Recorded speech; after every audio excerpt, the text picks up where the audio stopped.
how to remove your card from payment method on iPhone. Hello everyone, I am Bishaka and welcome to our channel. Now let's get right into the tutorial. Firstly, go ahead and open the settings application on your device and then tap on your name on top of your screen.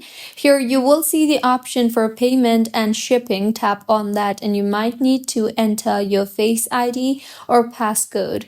So simply go ahead and enter your Face ID and passcode and then tap on the Visa option under payment methods option you see there.